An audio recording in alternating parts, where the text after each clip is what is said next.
Na naman pasabog si Zaldico tungkol kay Sandro Marcos. Naku, magnanakaw. Galit na galit si Sandro kay Zaldico kasi kulang ng 8 billion ang gusto niyang ipa-insert sa budget. Every year pala, taon-taon, merong insertions, merong pera na makukuha si Sandro. Sabi dito ni noong 2023, merong bilyones, mga kabig. Pakinggan natin kabibig ha. Merong bilyones, ito kabibig, noong 2023, may 9.636 billion pesos para kay Sandro. Noong 2024, 20.174 billion pesos para kay Sandro.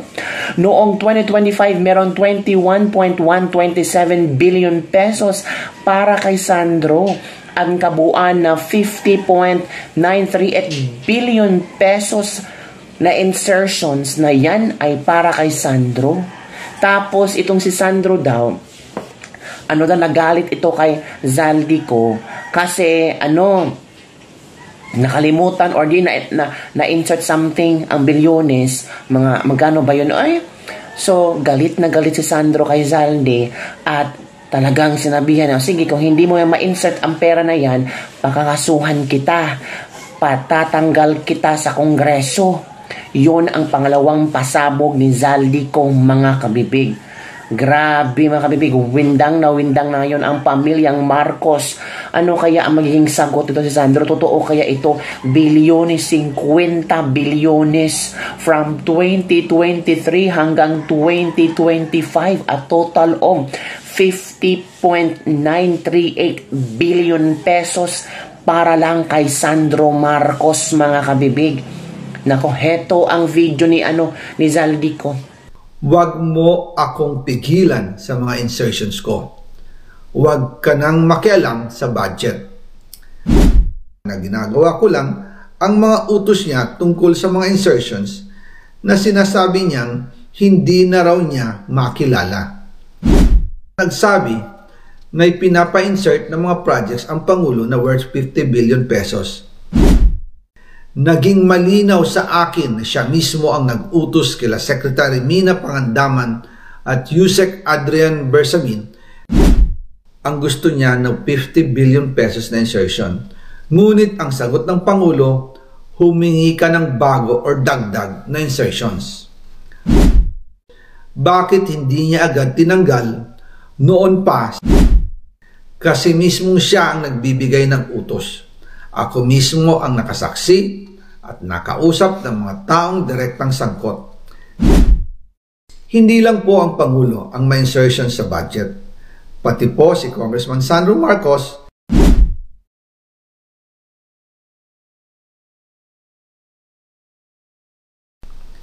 Pero kahit na i-deliver na ang 1 billion pesos para kay Pangulong Marcos at kahit na isama na rin sa 2025 budget ang 100 billion pesos insertion sa pamamagitan ng BICAM Committee, ayon mismo sa utos ng Pangulo, nagagalit pa rin daw si BBM. Kaya noong February 2025, sumulat po ako ng isang confidential letter kay Pangulong Marcos. Doon ko ipinaliwanag na ginagawa ko lang ang mga utos niya tungkol sa mga insertions na sinasabi niyang hindi na raw niya makilala. Ilalabas ko po ang sulat ko sa Pangulo kasama ng video ito.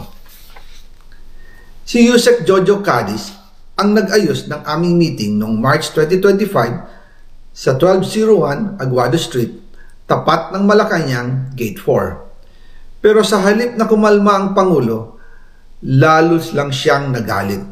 Sa halip na itanggi o linawin niya ang tungkol sa 100 billion insertion, pinagsabihan niya kami ni dating Speaker Romualdez at sa akin mismo, diretsahan niyang sinabi, huwag mo akong pigilan sa mga insertions ko. Huwag ka nang makialam sa budget. Dahil sa mga binitawang salita sa akin ni BBM, naging malinaw sa akin na siya mismo ang nag-utos kila Secretary Mina Pangandaman at Yusek Adrian Bersamin na ipasok ang 100 billion pesos worth of projects. Kaya kung hindi talaga totoo na galing sa Pangulo ang utos, bakit hindi niya agad tinanggal noon pa sina Secretary Mina Pangandaman at Undersecretary Adrian Bersamin nang pinaalam ko sa kanya ang 100 billion insertions sa pamamagitan ng sulat? Bakit ngayon lang nila pinag-resign kung kailan nalaman ng publiko ang tungkol dito? And also kinausap ako ni Yusek Jojo Cadiz at nagsabi na pinapa-insert ng mga projects ang Pangulo na worth 50 billion pesos. And sinabi ko kay Yusek Jojo na meron ng instruction kay Secretary Mina Pangandaman at Yusek Adrian Bersamin about the 100 billion pesos insertion. And sabi niya, kakausapin niya ang Pangulo na kung pwede, doon na lang i-charge ang gusto niya ng 50 billion pesos na insertion. Ngunit ang sagot ng Pangulo, humingi ka ng bago or dagdag na insertions. Doon po nakita at naramdaman na hindi pwedeng sabihin ng Pangulo na wala siyang alam sa mga nangyayari. Kasi mismo siya ang nagbibigay ng utos. Ako mismo ang nakasaksi at nakausap ng mga taong direktang sangkot. Kaya hindi na pwedeng maghugas kamay at magturo na parang inosente. At kung titingnan ninyo ang 2026 budget, may panibago siyang 97 billion insertions. Pero ngayon, ipinasok na mismo sa President's Budget or NEP 2026. Yan po ang kinumpirma ni Secretary Manny Bunoan na may instructions ang Pangulo na magpasok ng 100 billion ulit sa President's Budget. Kaya wala na siyang pwedeng ipamigay. Ito ay nalaman ko noong May 2025 sa meeting namin kasama si dating Speaker Romualdez sa number 30 Tamarind Street, Forbes Park. Kaya nang nadiskubre ng House of Representatives ang insertion sa flood control sa 2026 budget, ibinilik namin ang DPWH NEP 2026 dahil mali na ito at panibagong flood control projects na naman. Hindi lang po ang Pangulo ang may insertion sa budget. Pati po si Congressman Sandro Marcos meron din pong pinapasok taon-taon. Noong 2023, may 9.636 billion pesos. Noong 2024, 20.174 billion pesos. At nitong 2025, 21.127 billion pesos. Lahat-lahat, ang kabuuan ay 50.938 billion pesos. At bawat taon po, sa tuwing dumarating ang BICAM budget process, lagi po may utos si Congressman Sandro na ipasok ang mga proyekto niya. Nalaman ko na lang sa mga contractor na galit siya sa akin noong pinag-uusapan na ang 2025 GAA budget. Ang sabi daw niya, ipatatagal ako at magpa-file ng maraming kaso laban sa akin. Kasi kulang ng 8 billion pesos yung insertion na gusto niyang ipasok. Ang dahilan daw, may mga contractor na nakapag-advance na sa kanya at dahil hindi na ipasok ang buong halaga, kailangan daw niyang magsauli sa mga yon. Para malinaw sa taong bayan, ilalabas ko po sa video na ito ang listahan ng mga proyekto na kasama sa mga insertions ni Congressman Sandro. Nako, nilantad na ni Zaldico ang mga insertions ni Sandro Marcos. 2023, dami mga kabibig. May 2024, may 2025 sa GAA. Ang dami mga kabibig, grabe. Sabi ng isang netizens, I believe on Zaldico's testimony because he is very close to Romualdez and Marcos.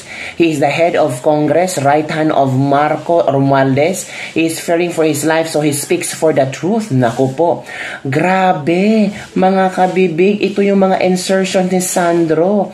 Naku, ano yan? Tama ang Batang Barza, like father, like son. Grabe, paldo-paldo si Sandro Marcos. 2023, 2024, at 2025. Grabe. Nakakawindang. So, maraming inilabas na resibo ngayon si Zaldico. At paano kaya ito sasagutin ni Sandro Marcos? Paano kaya nila ito ipapaliwanag kung saan kitang-kita mga kabibig ang mga insertions ni Sandro Marcos mga kabibig? Ito ang komento ng mga netizen. Una pa, ako ito, manang-mana talaga from lolo to apo. Napakatalino ng Marcos talaga kaya hindi naniwala. Mahina sabihin, sobrang talino yan dumiskarte. Kumurakot ng pera pati anak magnanakaw. Sabi ni Denise Cadarag. Let's go. Yung mga about impeachment ni Sara naman tsaka pagdakip ni Digong daw ang isusunod. Na video na siguro niya lahat sabihin niya kaya kinakat na lang video para lang ma-explain. Ini-unti-unti ni Zaldi Marcos, ibig sabihin may part 1 o hanggang part 10 to. Bawat part may mga expose. Ngayon si Sandro Marcos na. Yan ang whistleblower. Malalaman mong lehitimo dahil may takot at galit siya. Saludo kay Congressman Zaldico. Nako, nakikita na natin ang mga produkto pero nakaw pala. Ito nasa dugo na jud ay sa Marcos Pastilan, pahawa na mo. Feeling ko nakagawa na ito ng video na ito at kung may mangyari sa kanya ilabas video baka patay ng Zaldico. Nako po. Yan na, komanta na naman more evidence pa para madiin. Nako, bahala na. It's more fun and crocs in the Philippines. Nako, mga kabibig, yan na. Linabas ni ni Zaldico pati mga papeles, pati mga dokumento na naglalaman ng insertions ni Sandro Marcos. Paano yan kabibig? Ang dami.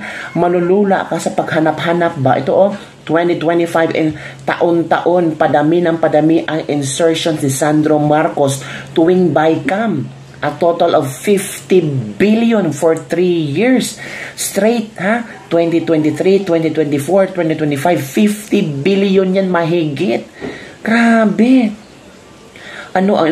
Tulad po ng akin nabanggit sa part 2 ng aking papaliwanag sa totoong mangyari, narito po ang listahan ng mga insertions ni Congressman Sandro Marcos noong 2023. Pwede nyo pong sila i-check sa GAA at kung nagawa nga ba ang mga proyektong ito. Nako po, magkaalaman na talaga. Kung meron, unahin pa nila ang Davao City. Tingnan pa nila ang flood control sa Davao City. Pero sa Ilocos, pala ni Baluarte pala ni Sandro Marcos, maraming insertions doon. At sabi ni Zaldico, i-check nyo. I-check nyo kung totoong may proyektong nakita. Ang dami.